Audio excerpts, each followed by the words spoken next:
Welcome to this explainer. Today, we're doing something really cool. We're looking right under the hood of櫻坂 46's massive viral hit. You know, we all see what it looks like when a piece of media absolutely takes over the internet, right? But today, we're skipping the hype and diving straight into the raw data. We're going to break down the exact anatomy of this success, the immediate numbers, the invisible metadata, and the really clever strategic packaging that makes a cultural moment like this actually happen. Now, take a look at this number, just 1. That is the actual current ranking of this video on the standard trending charts for the entire Japanese region. And let's be real, reaching the absolute top spot on YouTube in a market as insanely competitive and saturated as Japan, that is a massive, massive achievement. It literally requires a perfect storm of timing, unbelievable audience anticipation, and, of course, undeniable algorithmic favorability. But here's the kicker. It claimed that #1 spot a mere 24 hours after hitting publish on their official channel. 1 day. The sheer velocity here is just wild. I mean, climbing to #1 is hard enough on its own, but locking it down in just a single day? That means this wasn't some slow burn. It was explosive, it was immediate, and it was heavily sustained by a super dedicated audience literally from the second that publish button was clicked. So, what is actually driving this massive tidal wave of traffic? Well, it's the official music video for Lonesome by the idol group櫻坂 46. This isn't just, a casual vlog or a quick little channel update. It's a highly anticipated, massively produced release that pretty much instantly pulled all eyes directly toward their official channel. All right, breaking down the numbers. We know it hit #1 incredibly fast. So let's actually look at the exact engagement metrics from that crucial first 24-hour window.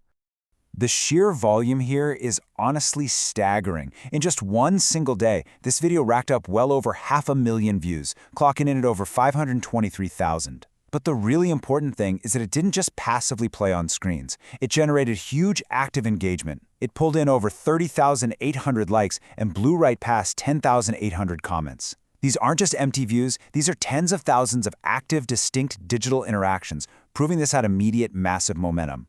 And the depth of that engagement is super fascinating. When you put the volume of likes right up against the comments, you get a ratio of roughly 3:1. Over 10,000 comments sitting alongside 30,000 likes tells an incredible story, actually. It shows us this is definitely not a passive audience, just, mindlessly hitting the thumbs up button and scrolling away. They're sticking around. They're sharing their thoughts, discussing the video, and basically building a highly interactive community right there in the comments section. Okay. Let's talk about the digital footprint. Because as any digital strategist will tell you, a viral hit is never just about those front-end views. It's equally about the unseen metadata engine working quietly behind the scenes to push that content to the exact right screens. And the secret sauce is right here in the tags. The metadata is deeply grounded in regional authenticity to really game that algorithmic discoverability. The uploaders used native Japanese keywords for video, share, and free. But get this, they even threw in seemingly older, hyper-specific terms that translate to camera phone, literally a mobile phone with a video function. By casting this incredibly wide net with both super modern and legacy search terms, they ensure they are capturing literally every possible variation of a search query. It's so smart. Now, all of this metadata is inextricably tied directly to the video's canonical URL. If you're not familiar, think of a canonical URL as the official, absolutely unchangeable anchor point on the web for a specific piece of media. This specific link acts like invisible scaffolding for search engines. It signals exactly who should be served this content, ensuring that no matter how somebody searches for it or where the link gets embedded, all that juicy SEO value and traffic routes straight back to this primary source. Plus, the creators didn't just let 500,000 eyeballs go to waste once they actually landed on the page. The description strategically capitalizes on this massive traffic spike by heavily cross-promoting. Right at the very top, they drop direct streaming and download links, not just for Lonesome, but also for another track, What's KAZOKU? I mean, it is a textbook example of leveraging a viral moment to boost the entire group's catalog. Moving on to sharing the phenomenon, we get the metrics, we get the metadata, but how in the world do digital marketers take a localized YouTube trend of this immense magnitude and package it so it thrives on other social networks? Because we all know you can't just copy and paste. Well, the recommended strategy diverges perfectly depending on the platform, totally matching how users actually behave there. On Facebook, the strategy goes for an infographic style, giving you 3 to 5 super quick, digestible facts behind the music video. It's built perfectly for scrolling and quick sharing. But Instagram, they lean into a vertical learning card approach.